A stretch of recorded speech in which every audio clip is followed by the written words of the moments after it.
Today's guest is Cecilia Ziniti, co-founder and CEO of GCAI, the legal AI platform built for in-house counsel. Cecilia started as a paralegal at Yahoo in the early 2000s, then went to law school and then built her career as an in-house lawyer at some of the world's most influential tech companies, including Amazon, where she worked on Alexa from its beta days, and Replit, where she negotiated one of the early deals with the then little-known company called OpenAI.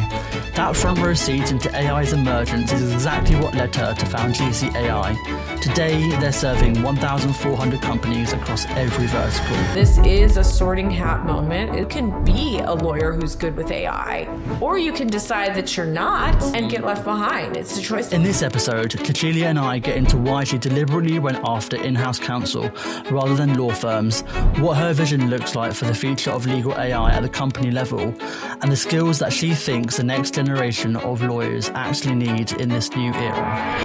Awesome. Cecilia, thank you so much for your time and for coming on to the Best Practice podcast. For anyone that doesn't have the pleasure of knowing you already, would you mind introducing yourself and what GCAI does? Thanks for having me. I'm Cecilia Ziniti. I'm the co-founder and CEO of GCAI, and we're a legal AI platform for in-house counsel and really AI for companies. We started off a couple of years ago, and now we're at more than 1,400 companies across every vertical that use the platform and offer everything from contract agents in Word to sort of core AI chat to agentic research. And I'm a former general counsel, so the product really encapsulates an in-house point of view of being a great lawyer and a great partner to the business. Awesome. And Cecilia, walk me through your career so far. So you started off as a paralegal in Yahoo when the Valley was exploding back in the 2000s.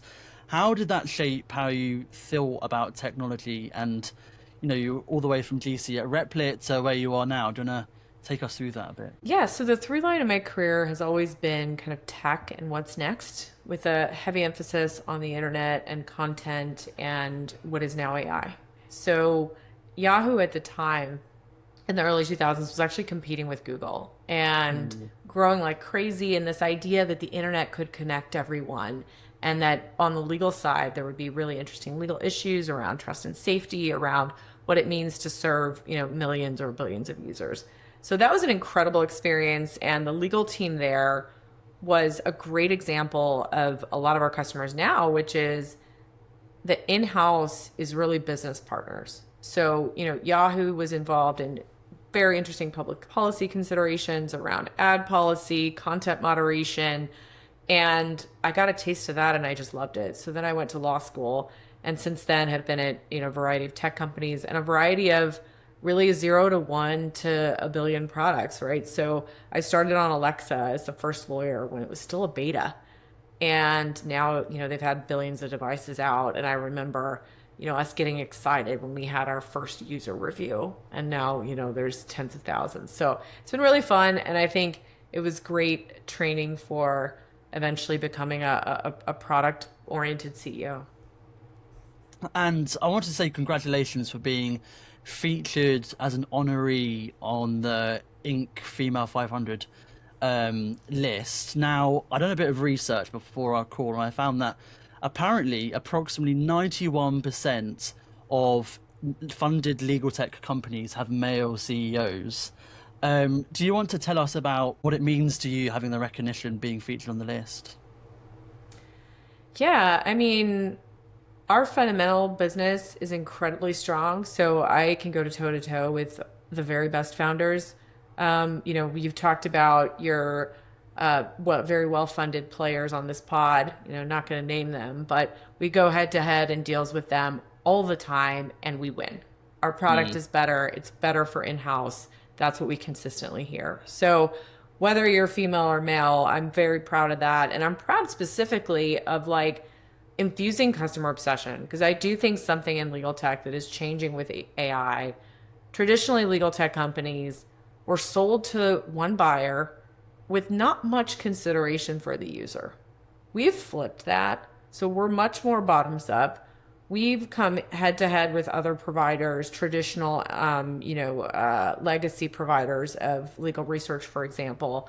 And we were in a head-to-head, and the CLO is like, well, maybe we should go with a legacy provider because they've got more case law or whatever.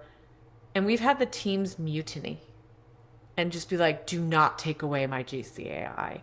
And to me, that piece of it, revenue obviously is a trailing indicator of product success, but I'm so proud of the team and of myself for being able to take that customer obsession I learned working at Amazon, working at Yahoo, working in consumer facing companies, and bringing it to lawyers. Like, just the amount of joy that we're able to generate, I would say that's been probably my proudest achievement.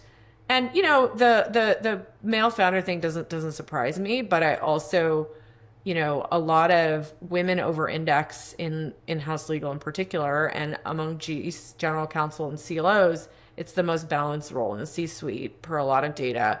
And so it doesn't surprise me because we are very customer obsessed. And would you say you're trying to build the product that you wish you once had? Yeah, so when AI first became a thing, I was an associate when pre-LLM AI, we're talking about machine learning.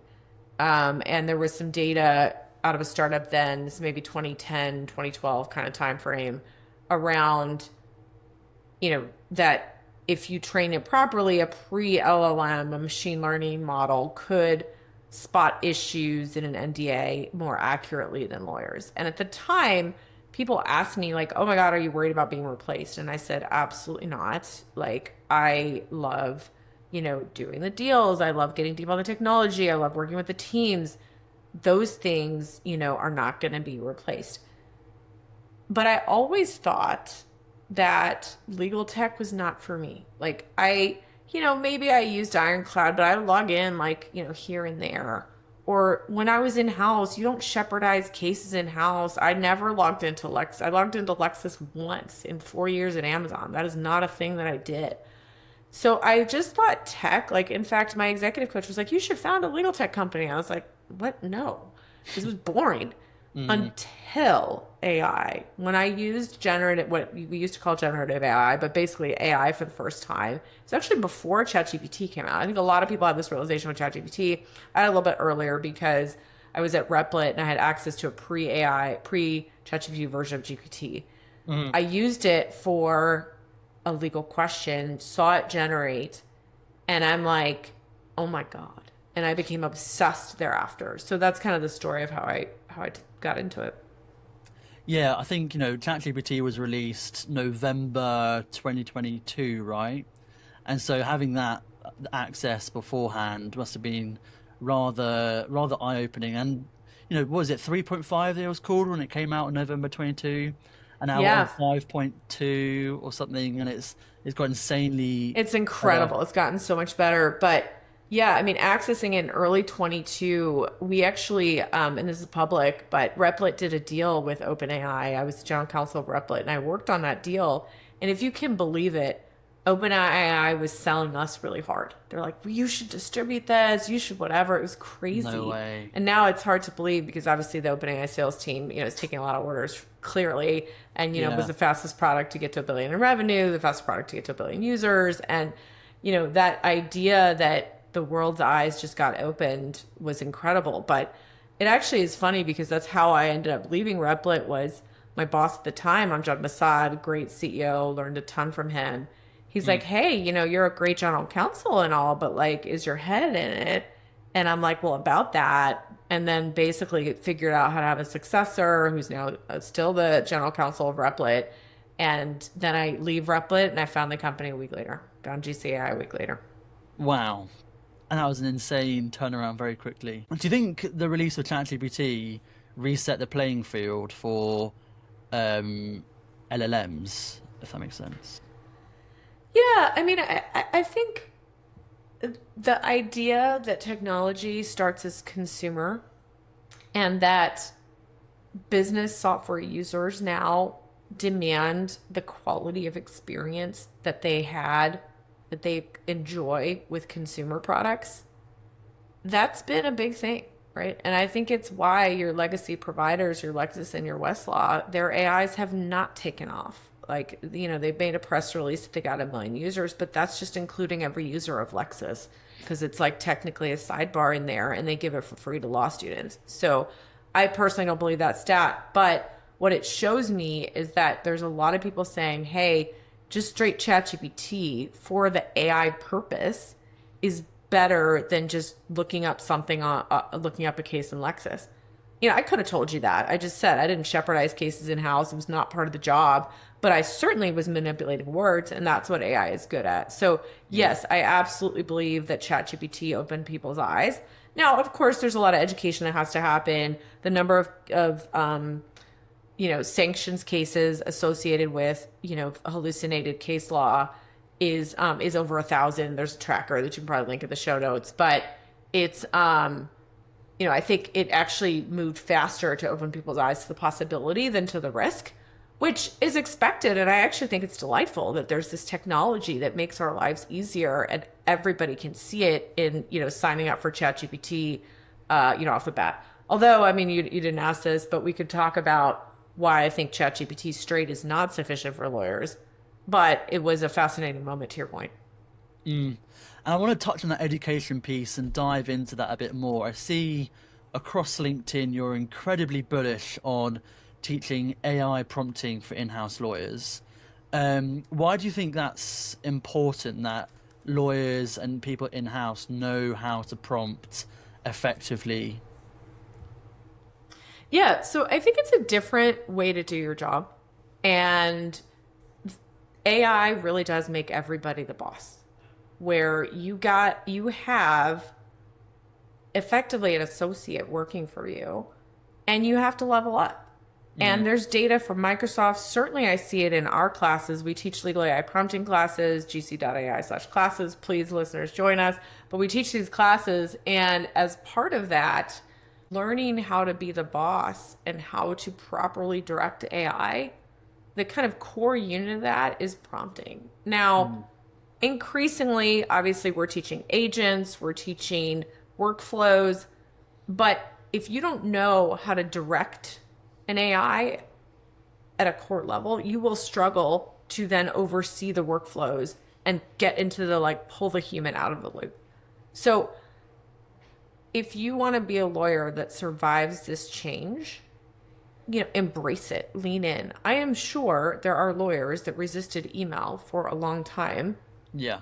But you can bet that they did not build their business particularly well compared to those who did, right? There's probably lawyers who still use dictaphone, but eventually the demand will dry up for those. And it's on you, the lawyer, to think about ushering in this new era. I am very bullish on lawyers in the future, partly because of Jevon's paradox, which I can explain, but because of that judgment. So to me, this is a sorting hat moment, is terminology I've used, where it's you can be a lawyer who's good with AI.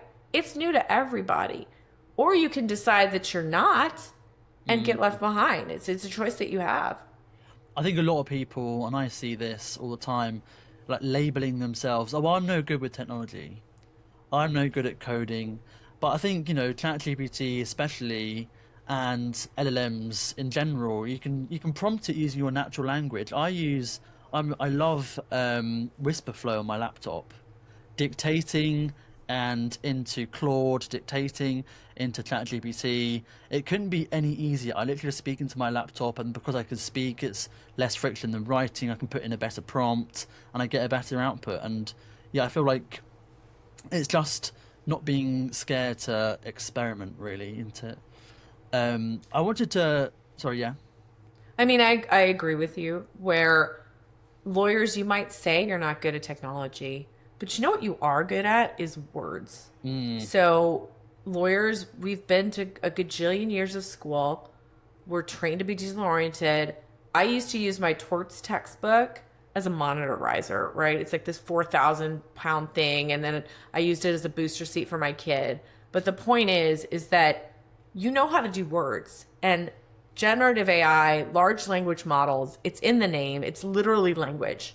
So there is no excuse as a lawyer to not get good at AI, particularly if you use a good tool, right? So plug for GCAI. Obviously, we make it super easy for you. I have some concerns about using Claude Code directly. I don't like the security policies. I can 100% empathize with our colleagues that think Claude Code is a bridge too far for lawyers immediately. But GCAI is not, and nor is, your enterprise solution that you're using. If you don't have access to a legal tool like GCAI, by all means use those. But we've made it super easy where it's not technology. You wouldn't consider Googling something to be technology, right? So, and that's a skill that lawyers use and love. We're all really good at stalking people online. That's like the core skill of being a lawyer, right? So, so I agree with you to push back on people that say, I'm not good at technology, I can't use AI. I disagree with that. And Cecilia, you deliberately chose to go after in-house legal teams rather than going after law firms or even both. Do you want to share why you went after the in-house and why you see more potential in-house than going after law firms? Absolutely. So consider the spectrum of legal work. There is the very high end at a law firm work, right? $4,000 an hour, representing people in court, and the very biggest matters, investigation, opposite the Trump administration, whatever it is. Then there's the legal work at companies. And I would argue that is actually the bulk of the legal work. And it's actually the nexus and source of the law firm work, right? So who hires and fires outside lawyers? That would be me when I was general counsel. Who has the actual need for the legal work? It's the companies. Who's paying those bills? So if you think about that, when I was at Amazon, we had a 3,000 person legal department, and we used RFPs for all our vendors. Every single year, a law firm had to prove their value. They had to bid out what percentage fee discount they would give Amazon when a new matter came in, new litigation or what have you. It was a jump ball who even got it. It was not really particularly serious loyalty to any one law firm. And as corporate counsel, as business line lawyers, we were instructed not to allow outside counsel to actually contact the client.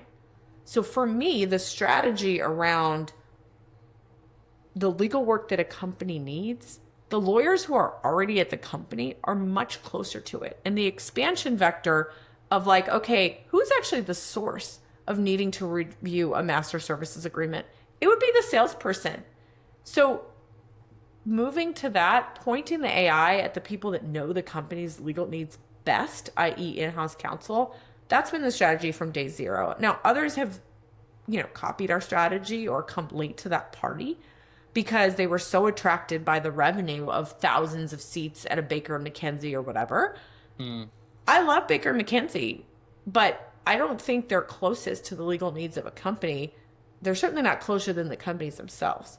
And so that's been the strategy. It also happened to work out where my personal story, I've been in-house since, the early 2000s when I was a paralegal, and I've had every in-house job in the building. I went from paralegal to counsel to senior counsel to associate general counsel to general counsel at all different size companies. So how companies consume legal, just a quirk of history that I know that fact, but it matches up well with the realization that the best place to put legal AI is actually at the company directly.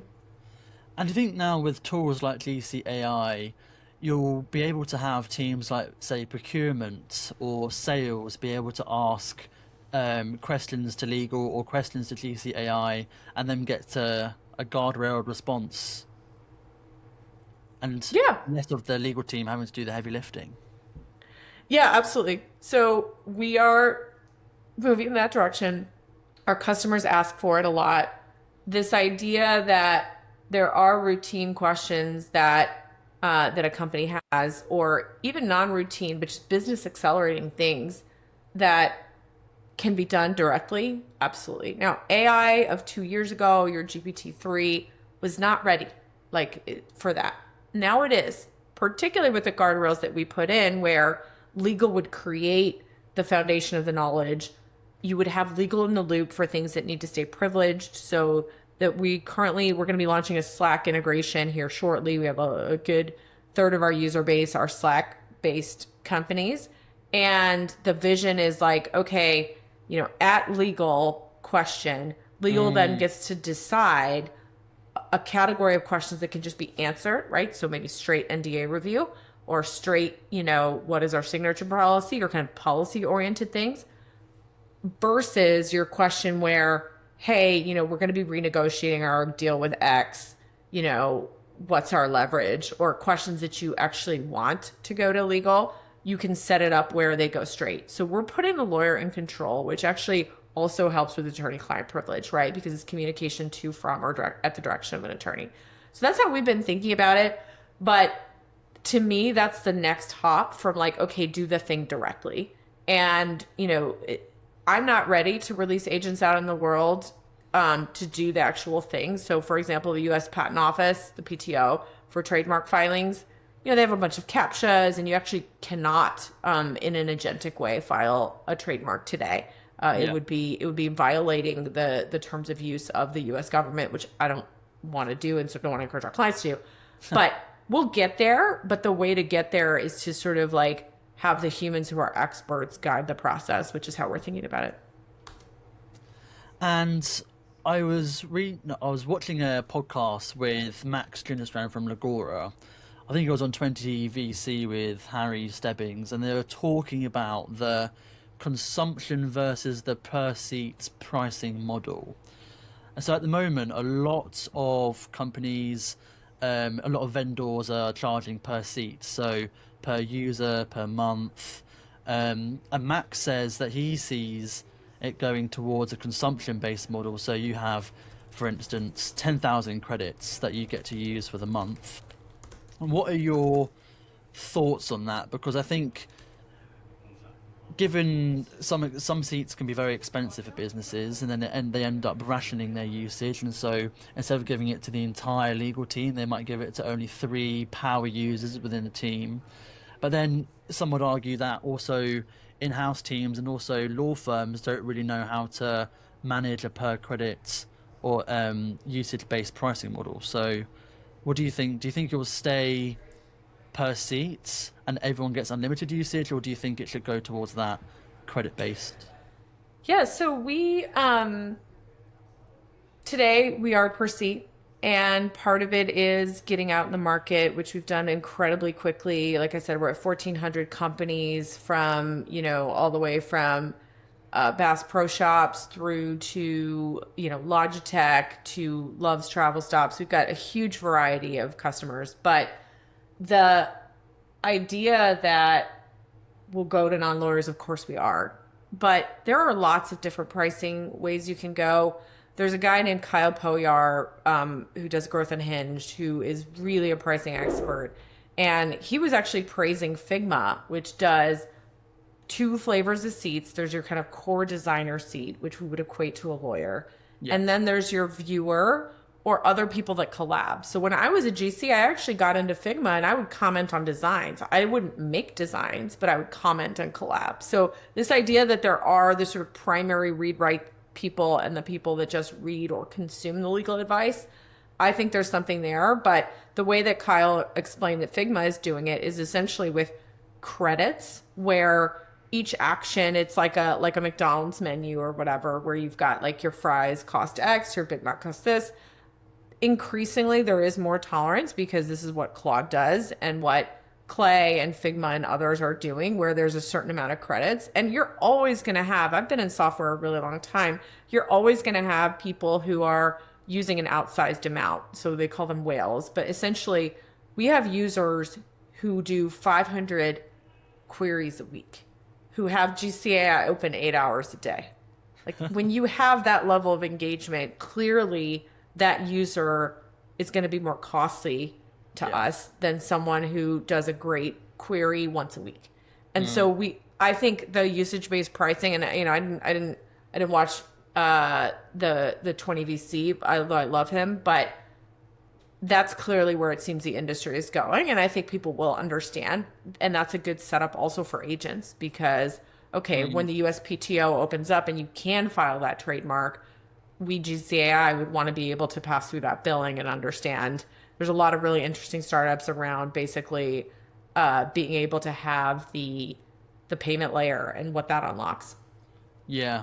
No, I've seen some demos. You can get Claude to take over your screen, right? And you can get it to go onto Deliveroo or like DoorDash over in the US and get it a Big Mac to your house. But then it gets to the payment stage and it's like, you can do this. But then some of them do it for you. It depends how hard you push the AI. That brings me on nicely. So I wanted to zoom out a bit, just looking at Anthropic and OpenAI, and we've seen obviously Anthropic have released their Claude legal plugin. OpenAI have released DocuGPT. Do you think like legal tech vendors like GCAI are at risk with the massive incumbent firms coming themselves and just going direct to the law firms? I've actually spoken to a managing partner at a US law firm, and they don't have Harvey, they don't have Legora, they've got a Claude enterprise subscription. So, yeah, what are your thoughts on that? And do you think... Yeah, so obviously SaaS apocalypse, happened, or the SaaSmageddon, whatever. There's a lot of different descriptions of this for the impact of Claude saying they went into legal. And you saw the legacy providers like LexisNexis or Thomson Reuters decline 30%.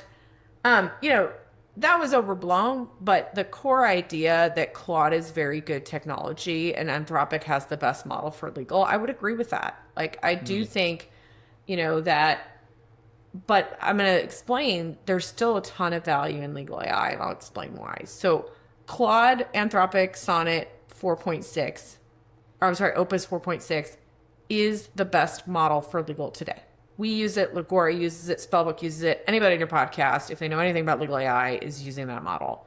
Now, we have fallbacks, we are multi-model, and we have been from day one. But this idea that like you want the best engine for your car, sold.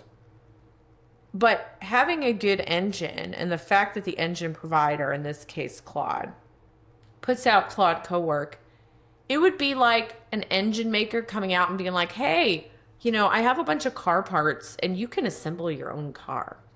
And you're like, what the hell? I just want to drive. All right. Like, do you change your own oil? When was the last time you changed your own oil? Never. That is not a thing. And so like maybe at a law firm, you have enough legal work to build your own. But at a company, you're trying to get the work done. You're trying to have the outcomes. And as attorneys, we do have special needs around how we use AI as a statutory matter, as a matter of ethics. And those fall into a few areas. So the big differentiator of what you're getting when you get GCAI or a dedicated legal AI, depending on the product, versus Claude straight, is we've been building at the application layer for 2.5 years. We have, almost 4 million queries. We have 1,500 different companies using the platform. And we are building for this purpose, for legal, to where you try to fire up Claude Cowork and review an NDA. 15 minutes later, you've got a bunch of code on your screen. You've got it telling you to call a lawyer and then telling you what you should redline yourself. Contrast that with GCAI. You fire up the GCAI, you load it, you click one thing, you've got a redline in 3 minutes, and you've got it in a form that you can meet your ethical obligations, right? So as lawyers, at least in the US, the rules of professional responsibility, as well as a bunch of pending laws, including in California and New York, say that as a lawyer, you literally are obligated to check your citations. That would be both in a commercial context, seeing what the contract is being changed and looking at the provision, and in a litigation context. So we make it really easy. The example I always use, you'll appreciate this, George, is like, if you ask Claude, how does the contract terminate, blah, blah, blah, it terminates for breach. Fine. The real answer is it terminates for material breach with a cure period on 30 days notice per section 8.2, referencing the definition of materiality in section 1.8. So those 5 things that I just described, if your AI is not making it easy for you to have both the precision and to review the actual contract for that, it is falling short, and you're putting that on the lawyer. So we see companies are like, we're all in on enterprise ChatGPT. Legal has the lowest usage. Then we come in as GCAI and suddenly we get the 500 chats a week, the 8 hours a day.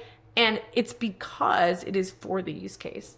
So I feel really strongly about this. You're saying, if you're listening, you're not seeing me gesture like crazy, but essentially it's the security, the citations, the workflows, the built for the purpose, the natural language, the constantly evolving product. We have contract agents and words. We're just about to launch Slack. Anthropic isn't doing that. And we have a lot of shared customers. We just built an MCP server. We're going to have an API. We've got customers who are accessing GCAI through Claude. And so essentially they're seeing that value around all the things that I described, as well as the, the ring fences and the workflows of getting it to the client.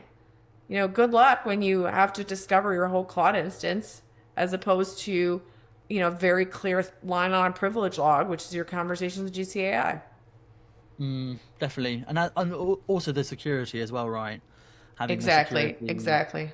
And the peace of mind that it's not going to get retrained on future models or your precious client information, right? So I want to talk about your roadmap a bit, Cecilia. So we've got amazing companies building here in London, such as Wave with autonomous driving, Synthesia with AI video, and 11 Labs with voice. Do you see a London office coming anytime soon? Yes, absolutely. So we've got an AE in London, Nathan. He's amazing. He's working with a lot of great customers there. And so I'll send him over. And then we've got a marketing person. We're just about to hire another person. But yes, bids for office space. Welcome. I spent a year at LSE, so I lived in Holborn, and I think that Holborn is like, the up and coming area. So that's where I'm leaning. But you tell me where you think a London office for GCI should be. No, definitely. You've got DeepMind. They're going near King's Cross, which is just near Holborn. Yeah, it's the centre of everything, really. And everyone's moving out of Canary Wharf. All the banks, they're all moving into the centre of London, St Paul's, Holborn again. So I love it. I love it. I love to see it. In the hotspot, if you go there. Amazing. I wanted to ask, what's one trait you look for when you're hiring someone new at GCAI? The one thing that is a non-negotiable that the characteristic they must have. Curiosity. Because we are moving, curiosity and adaptability is basically, they're two sides of the same coin, but we are growing so fast that one of our company mottos is 1% better every day. And that means that at the end of the year, you are 38 times better than you were.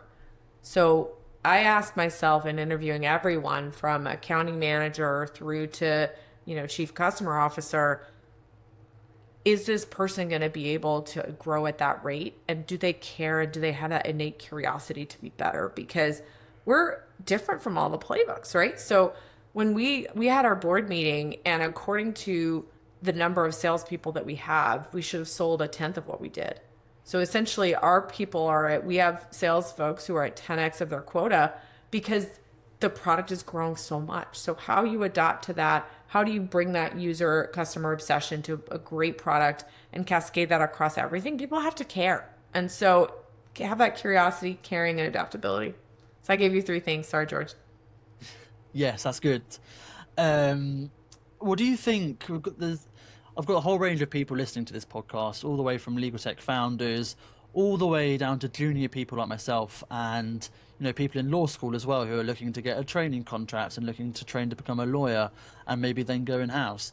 What do you think are the skills that actually matter now? And do you think, should law students be learning how to code? Should they be learning how to do prompt engineering, marketing? What do you think is really important for students right now?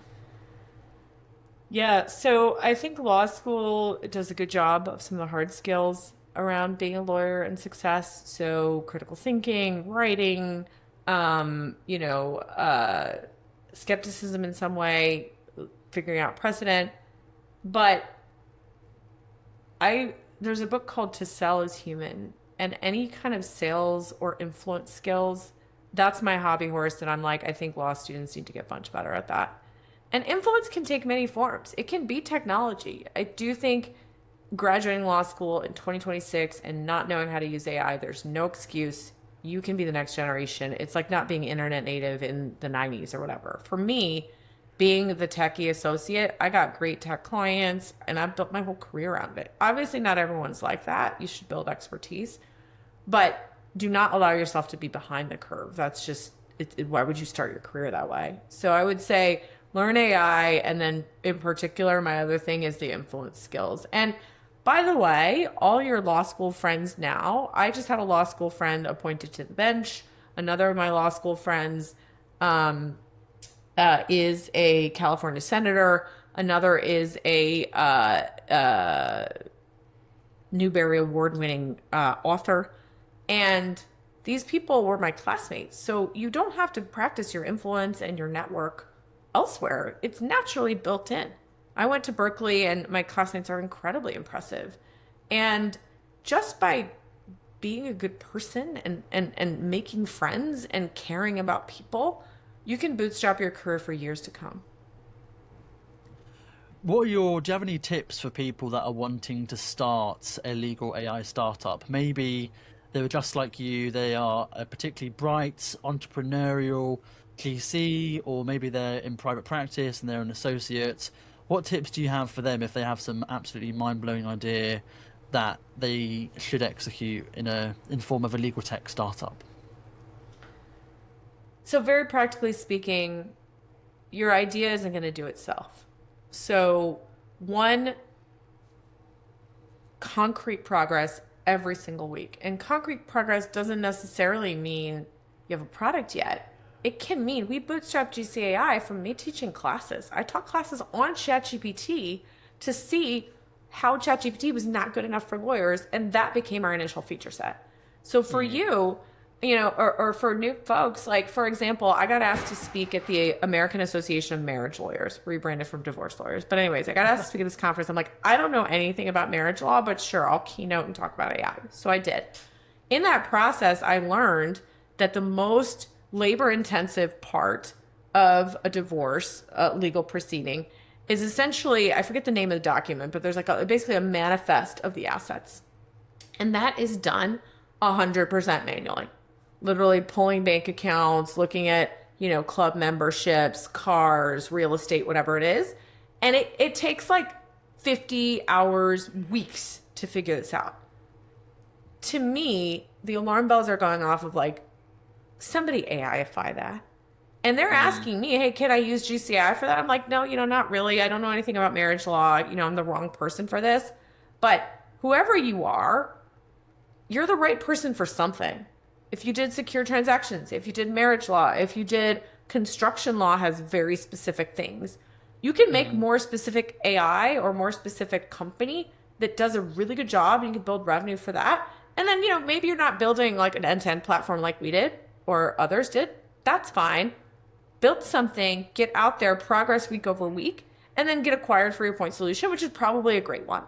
And there are so many underserved markets because any flavor of law or any flavor of workflow, I guarantee you can make a value-added AI thing for any of them. And if you can't, shoot me an email and I'll help you think of it. Yeah. Cecilia at gc.ai, or follow me on LinkedIn. But I know there's a way. I know you can do it. So I would encourage everybody. Yeah, I think it's just coming at everything with a fresh mind, isn't it? And being like, oh, why the hell have you been doing this manually? And it's a 40-step thing to get the output when actually you can just implement a workflow. But yeah, it's just having that fresh thinking, right? Exactly. Well, and also like, naivety can be a benefit, but it's also like, do something real. Like, thinking about an idea is not enough. Do something. Talk to people. Write out your ideas. Go meet people. Learn to do Claude Code. Learn to prompt really well. Create an MVP on Replit. Like, there's lots that you can do. Like, make real progress, I would say, is the side part. Think fresh and then make real progress. Cecilia, thank you so much for coming on the podcast. It's been an absolute pleasure, and thank you for your time. Where can people find you and learn more about GCAI?